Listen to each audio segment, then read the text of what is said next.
Well, hello there, everybody. It's Reanimated. This is a podcast. We talk about zombie stuff. My name is Stuart. I'm on the West Coast. On the East Coast is the other host, H.A. Conrad in New York. Hello. Hello, bonjour. Bonjour. Well, Merry almost holidays to you, H.A. I don't know how many more podcasts we'll be able to do before the end of the year, but there's uh, there's a lot of news to talk about. I wouldn't say any of it's like earth shattering. And then we are going to be talking about the film as we know it, which is like, yeah, I have thoughts. So I have we'll thoughts too. we'll get to that. But before we do, let's talk about some of these news bits. Yeah, First up was an article from a website called Heaven of Horror, which I think is more of like a horror blog, talking about a Korean zombie show. Got me very excited, called Happiness. We have talked about this before. mm-hmm. I think we were just waiting for it to like finish its Korean circle and then come Yep. over here. And this blog post appears not to be like a Korean blog post. It's all in English. It's talking about this show appearing on Netflix on December 12th. So I went and looked everywhere. And this show is not on Netflix. So what's interesting is that maybe just because of what you and I do and look for, I started to get sort of um oh, you might like this article, and this came up a couple of times. So this was like a mystery I was going to present to you Yeah. because I also could not see it on Netflix. But if you Google it, it like will sort there will be a line that like pops up for it, but you can't actually get to it. So I'm wondering if it is not released in the US. It's region locked somehow. Maybe it's region locked and that's the issue. But I was sort of like, why are you teasing me if you know that I want to watch Yeah. the show? And so it's like, oh, have you heard about Happiness? And I'm like, I have, and I would really like to watch it. But apparently that's not in the cards yet for us.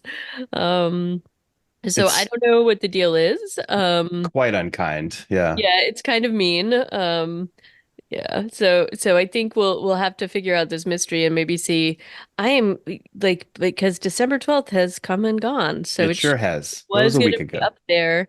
So if you do click on the links, the mystery links that they provide, a very strange sort of like black or gray screen with just sort of like lines through it pops up, Hmm. and mysteriously, it also says more like this, and then gives you recommendations for Zom 100 bucket list of the 10 and stuff like that, but not the actual show.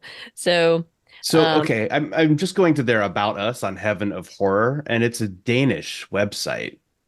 So, hmm. well, at least they started in Denmark, but because of the traffic they got from the US, UK, Canada, and Australia, they launched a .com. So maybe that makes it even more likely then that they're writing this in Denmark, where it is Well, available. so then I dug a little deeper on this because we started talking about this way, way back. And Yeah. so in 2022, it was released to like 8 countries. And it in that particular article, and this was from Netflix, it had said it was going to be released more widely, like in the US and things like that in 2023. So maybe I don't, maybe it's still delayed and they just couldn't get the rights or something like that. But we'll keep an eye out. I definitely would like to see this. I got really, really excited with all this fake hype, but Yeah. They clearly have the rights, though. What it comes down to is not wanting to pay royalties, probably. it's a tease. It's like Apple TV wants to like share this with me, but you actually can't do it unless you install some other weird streaming something. Hmm. I'm very annoyed by this. We can buy it on DVD on Amazon if we want. Oh, with the DVD players that we have? I know, right? Anyway, sorry. So who knows? Maybe they'll have to like delist it somewhere else to list it here. Either way, when that happens, hopefully, I will jump to the bottom of my list of news here, HA. Hopefully, Netflix will do what it does to me with many other shows. Like, it doesn't show me this row of content in the same place every time I launch Netflix. Hmm. but there's often a like zombie action category or survival TV shows, which is the little I put a screenshot in our show notes for you to see. But it's like All of Us Are Dead, Shadow and Bone, which I know it's YA and stuff, but it's a good show. I like it. Yakitori, which is an anime about like futuristic sci-fi soldiers, which I did enjoy. I'm Hmm. not sure how that falls under survival TV shows. And then Black Summer and Resident Evil are there next to each other. And really, they both make me a little sad, but Black Summer makes me the saddest. I'm like, Yeah. yeah, Netflix, I know Black Summer's great. I freaking love it. I've watched it like a couple of times. And here I am just sad that you keep showing it to me like something I might be interested in when I've clearly watched it on Netflix. All Do, right. do you get shown that kind of stuff? Oh yeah, all the time. No, I also get these lists. Black Summer definitely makes me the saddest. I really that was such a great show, but I'm also totally okay with the way they ended it. You are now? I'm not like, I mean, I'd like to see more, but I think that they ended it in as neatly a way as they could while still leaving the door open. Yes. They in a way they left it like kind of broken beyond repair. I mean, Like what are Sun we is gonna, literally on a plane flying away while the other two are so beat up they can hardly move and I the mean, daughter it's gotta be with Sun if anything continues, right? Like, and and I'm and Anna, was it her not her name? Anna? eh, The daughter? I don't remember. But she was fine. She was just really disappointed in all the grown-ups. I don't know. I wanted more, not just because of the story, but because of the way that show was put together. Um, agree. And I thought they did an amazing job. And I would totally be on board with seeing more of that or that kind of a show. I thought it was one of the best edited shows that we have seen in terms of just every way telling the story from the different perspectives and yeah. sort of filling in as you see different characters running through this whole narrative. So yeah, I'm wishing there was more of that, especially after watching this latest thing that we just watched. But Yeah. yeah, but there's other new stuff coming out, so I guess we have to just be a little positive about that. Um, Speaking of big teases, yeah. Zack Snyder, man, Dude, always. dude, he's taken on so much. I'm I think kind he had of, way too much going on, and I think that's the problem. yeah. So I will enjoy whatever it is once it comes out, but I'm not going to really put any store by any of these rumors till something actually happens. There's been all these things about like the animated piece of it, and now there's like this little like the article that we both saw was like, oh, it's further along than they even said. What does that even mean? That doesn't mean anything. They're giving no dates. And This is then also, there's yeah, like with Rebel Moon hasn't even come out yet, and there's a second part that's coming out in April. And I yeah, think we had been under the probably realistic presumption that nothing on Army of the Dead, anything else will happen until Rebel Moon has run its yeah, course in a way, especially since he's doing two releases so close together. yeah. So yeah, they're talking about how like Army of the Dead 2, aka Planet of the Dead, is on its way, but there's nothing else beyond that. And that the animated series actually kind of had died, but that he's trying to resuscitate it because it's a lot of the VO has been recorded already with Christian Slater and other names like that. Yeah. So like yeah, if he can pull it off, I'm excited. I just think the dude's doing two completely. I mean, they're also trying to say that there's like a crossover potential Mm, because there was all that like robots and UFOs and stuff in Army of the Dead, and maybe that means that Rebel Moon will and Army of the Dead will have more intermixing. Which sure, I'd be up for that too. I just don't know that one person can do all this. yeah, I agree. And I kind of think some of these articles are just, they're This exactly is that. Screen Rant. They're like the kings of speculative, I know. I know. small J journalism. Planet of the Dead and Zack Snyder's you know, efforts notwithstanding, we also had I don't know if you watched the little demo video. There's not a lot here. It's clearly fan made, but because I am such a Death Troopers stan and never stop talking about it on this podcast because I do love Star Wars and I do love zombies, and so it only makes sense that I would love this concept. Somebody made like a fan. I don't know how they get away with the the copyright infringement, but it's like a stormtrooper demo, game demo, or showing off, and there's a video showing off some of the potential. It's probably not gameplay. It's probably just rendered in Unity, was it, or Unreal, of stormtrooper zombies, and I thought it was pretty cool. What did you think?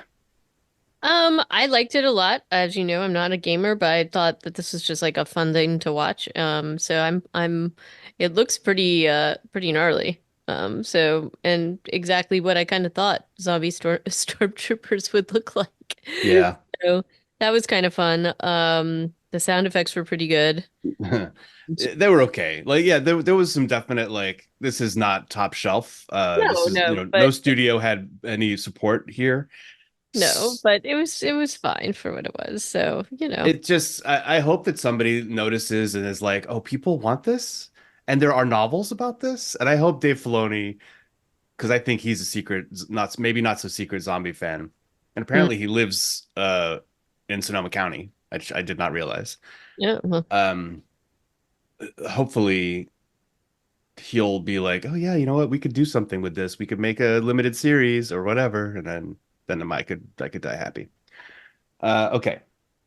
There's a lot of video game news for whatever reason, because also another thing that I talked about more times than you were probably pleased with, HA, was this game the day before, and it was supposed to be a massively multiplayer online survival game, open world.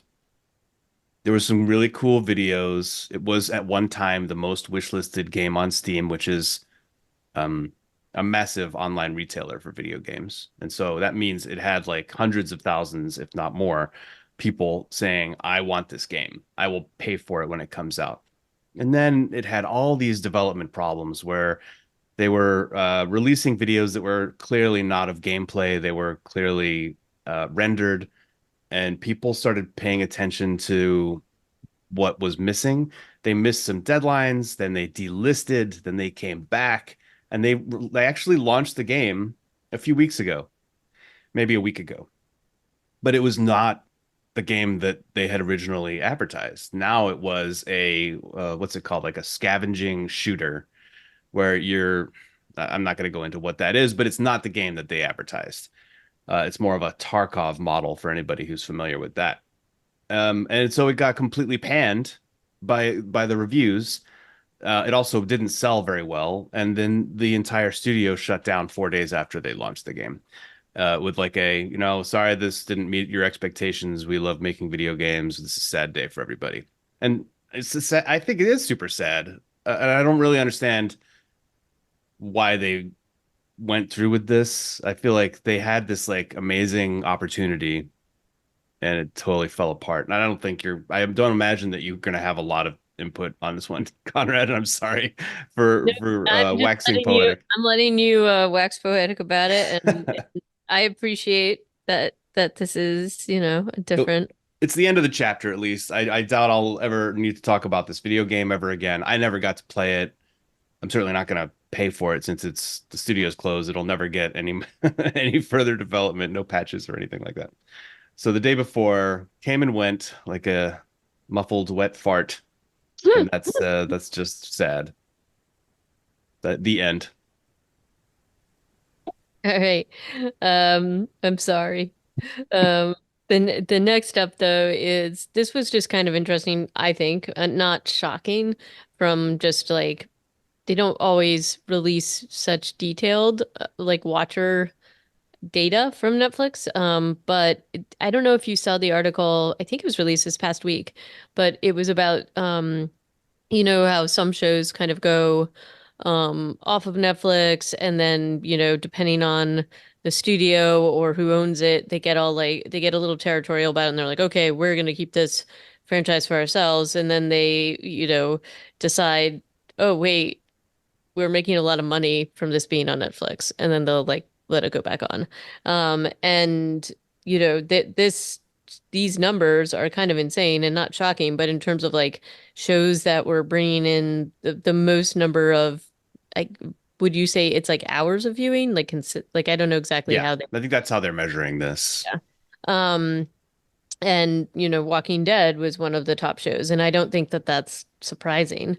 I thought also that they broke down like the which seasons were more watched, less watched, and not shockingly, the last season um had the most views at this point, but all the other ones were pulling in pretty solid numbers, except for the ones you would totally expect.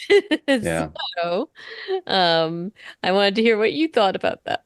Season six is very absent from this list. Maybe it just didn't get over 50 million or something.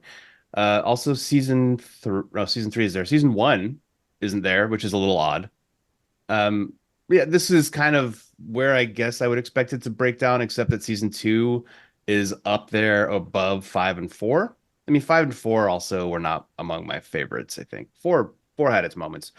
This is interesting. What's actually funny is that the show Suits came in at the top of the shows that got the most views, and I have a feeling this is just so that people can watch Meghan Markle on TV. Ah, well, this was one of the examples they were using, in terms of, oh, wait, we have these ready-made franchises Yeah. that are like series that have multiple seasons that people really want to watch, that they get into like the binge watching, and it just draws in massive numbers. And Suits was definitely one of them. And so, yeah, I think it's just kind of interesting, uh, data overall, and I noticed that in terms of like the fact that it's competing with Grey's Anatomy, which has like some insane number. I feel like it has like 20 that seasons, I 20 think. plus seasons or something. Yeah. So for it to be keeping up with that, I think is kind of significant. So, yeah. So anyway, I'm wondering if there's just going to be more stuff. I mean, maybe Happiness will be released to Netflix. Yeah. Maybe if the actors and writers strikes had extended further, we would have seen Happiness because they're like, we need content. But Maybe. now that everything is like plugging away again, I don't know. Either way, that is the news. There's I wish we had more projects to be like, this is coming out in January or something, but we don't. I th- do we know when is Rick and Michonne coming to the TV? Is that January? I think it's January. But I don't, yeah, I'm pretty sure it's January. Yeah. So we have that to look forward to. The ones who Um, live. yeah, and in the meantime, if you just want to watch Anna and the Apocalypse again, I mean, it is the Christmas season, and if you want to watch a zombie Scottish Christmas musical, that fits the bill. I'm I going to be do want to watching watch a Christmas zombie musical. It's mostly the Grinch going on at my house. it. Um I think I'm so probably going to watch that on Christmas Day. the So, ones who live is premiering at the end of February. So wow, yep. we got a ways to go. Okay. And not helping matters is the fact that we've got shows and movies coming out like as we know it, which is what we're reviewing today. Yeah, and okay, I was trying to be, you know, optimistic. It had a couple of good reviews, but you know, this is an example of something that could have been better, maybe, but it was just not, at least from my point of view. I'm not Um, sure how this could have been better with the story. well, I mean, the writing, the editing, it just was like there was nothing here, and if you have a weak story, at least you could have good writing. But that wasn't it. It felt very like, I mean, I don't know. I was just not impressed with this. And I was also well, like the one sort of surprise here, which I guess I should have known going into this, is that Cugine makes an appearance in here. So I was sort of like, Wait, you know who this gentleman is? Rory? oh yeah, yeah, the guy, the delivery guy. Who's that? What is he known for? Oh my goodness. So he is this guy. His name is something Mondello. I think that's his Danny. Danny Mondello. And he is from Staten Island, and he has a very famous like Instagram other account. He goes by Cuge or Cugine, and he does like food reviews, and he is quite salty and definitely not PC, just heads up. And he is just all over the place now. So Anyway, I couldn't believe it. I was watching it and I said to Bill, "Hey, Cugine's in this movie." So anyway, so that was funny, but like this was an incredibly weak project. I tried to find out how much they put into this. I can't imagine the budget was big. But I just was curious how much it was. It's a fairly small cast, but they had these cameos. I mean, it's more Right. than a cameo. Pam Grier and Chris Parnell, and Yep. I imagine Cugine needed to get paid to show up in Oh yeah, and I Los don't think he Angeles. should. I mean, I'm sure he thought it was fun, but he's pretty big out there just in terms of like his sort of footprint. His isn't even like a bit part either. He has A pretty scenes. yeah, he has actual scenes. But it was yeah, so I the basis of this story is, we've seen sort of this. I mean, I would say it's a loosely a Shaun of the Dead based idea, which is this guy is like going through a hard time, had a bad breakup, the world is ending, but it's just really horrible. Yeah, this doesn't have any of anything. This is not. I don't like even mentioning Shaun of the Dead in this No, I'm recap. just saying that I think that Yeah. was No, sort of yeah, what that's they were if you say, yeah, this is a guy who's gone through a breakup, that's where the similarities end. And being. that his girlfriend shows up in the movie. That's it. Um, yeah, I was trying to think of what this reminded me of too, and a little bit I was like, oh, this is a little bit like Swingers. You've got this like sad sap guy, but it's not at all, also. Um, and this is a movie in theory set in the 90s, and they have a couple of things that are supposed to make you think, yes, it's the 90s. Like chokers and laser discs, um, Yeah. yellow pages, landlines, and older model cars. But otherwise, how did the time period work for you? I just don't think they really went that far out of their way to make it the 90s. I don't know. Um, I don't think that even had any real impact on this. No. They made a couple of like silly jokes about Waterworld and the So, laser. okay, Waterworld used to Yeah. be one of my favorite movies of all time. Because I lived through this period of time. I'm gonna date myself a little bit. I belonged to Columbia House, and Waterworld was one of the movies, the videos, VHS probably, or yeah, definitely not DVD, that I bought through Columbia House. I thought it was a freaking masterpiece too. So they were kind of speaking my language when this long running joke in this show is being told. It's just that it wasn't funny at any point. When they're Nope. like, this is Pete Costner, I'm just agreeing with them. There's not, I mean, I think they're trying to make it be funnier. Uh, but I'm not sure where the joke was there. Um, and I'm not saying that to be like Waterworld is the best movie ever made. I just went through a period where I really enjoyed that film, and I knew that it was not amazing at the same time.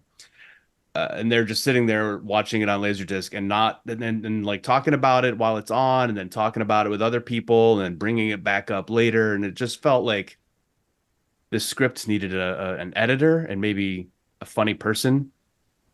Yeah, it wasn't just that, but it was sort of the delivery. It just felt very forced and very slow. And even like, Pam Grier's in there for like a few scenes and just kind of wasted. Um, She did not like having a parrot on her shoulder. no, she did not. That was clear. Um, you know, she had to kind of deal with these ridiculous things, I guess, for this film.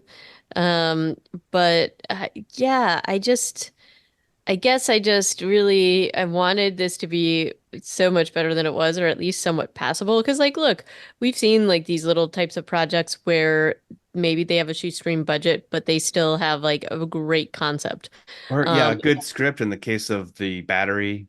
Yeah. right, and that's like Pontypool is another really great one, and like I just don't feel like this even came close to any of those.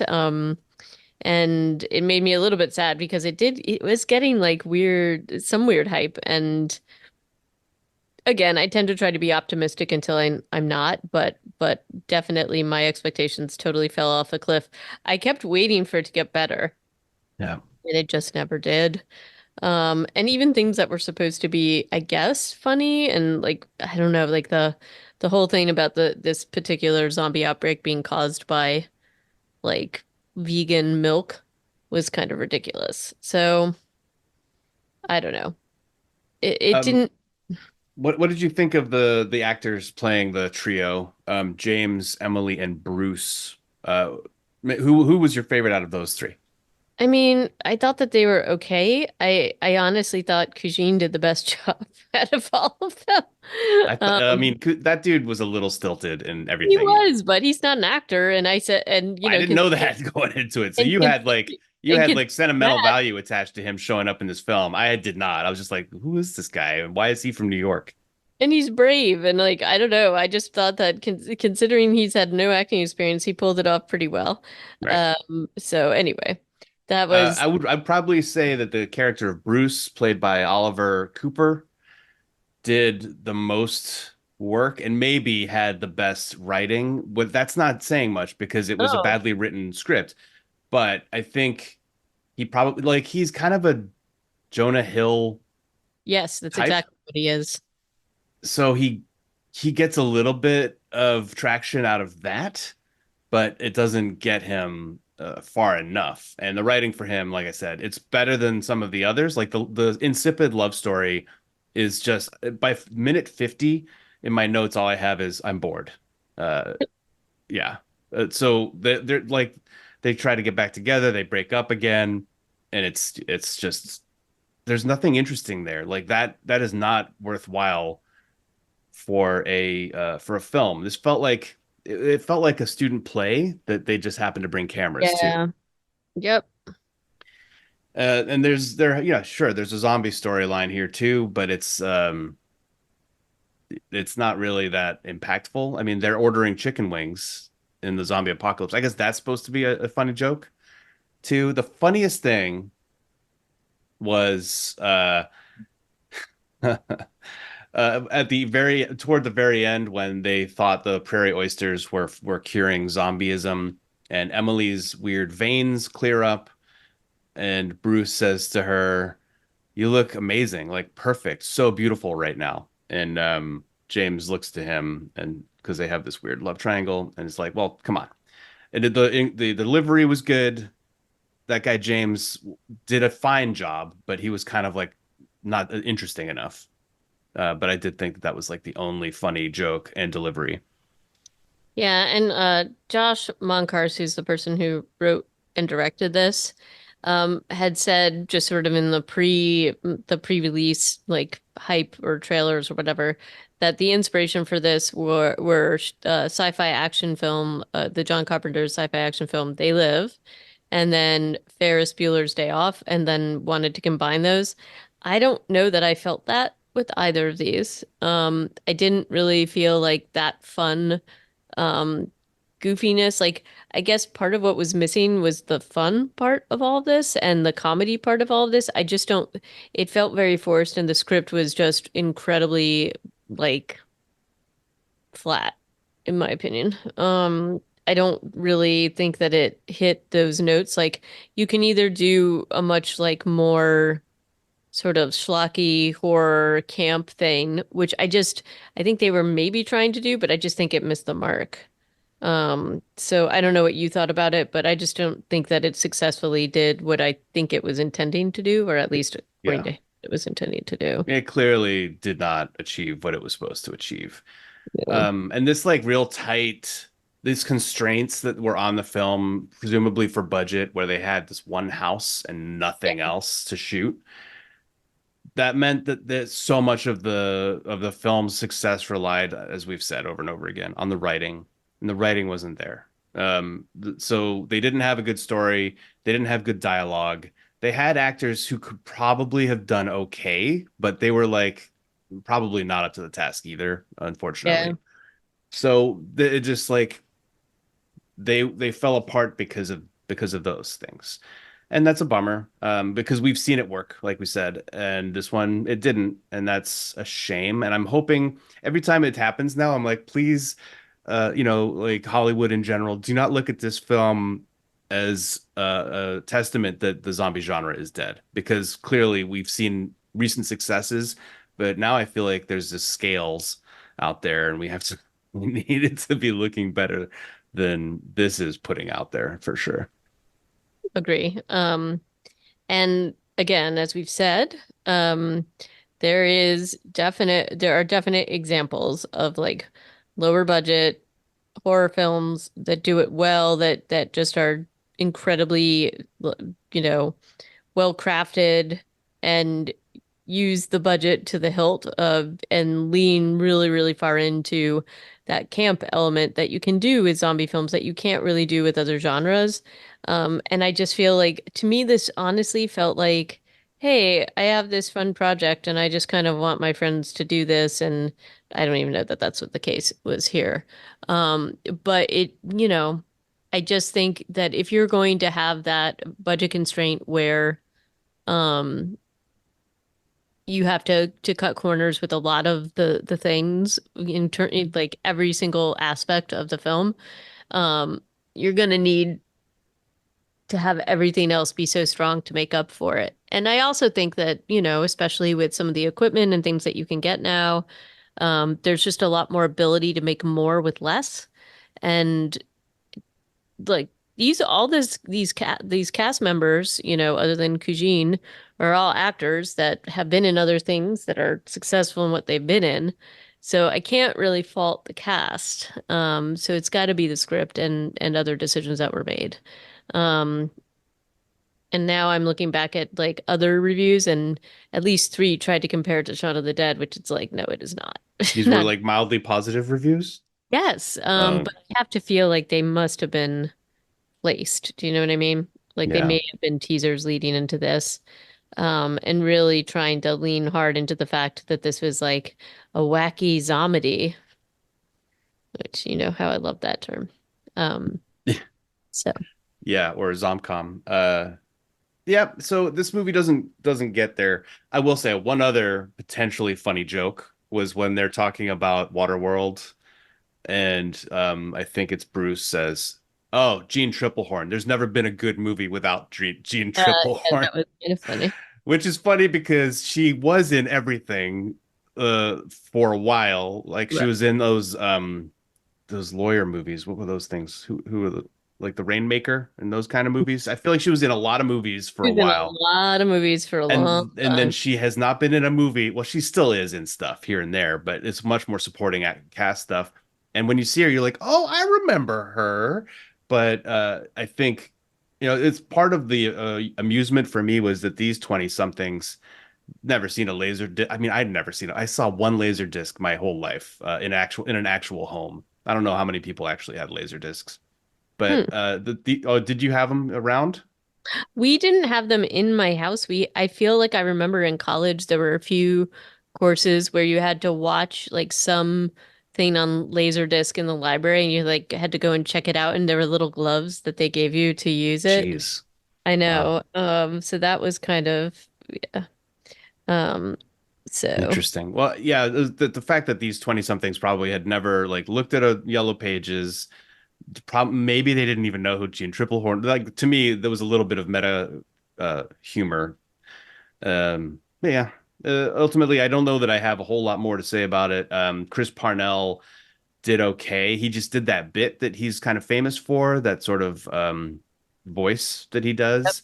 The end where I think it was mostly improv, during the credits with him talking to Bruce, this should not have included that because it left the movie with like a pretty weird this bit went on too long feeling. That's your last flavor of the film is a not humorous improv bit that just went on oh too long. no, Did you watch that? I did. I did. It was yeah.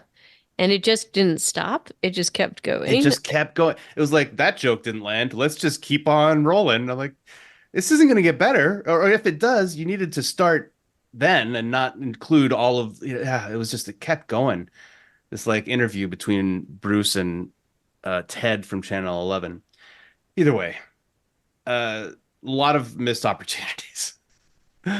I wish we had better things to report on it, but Agree. we But, don't.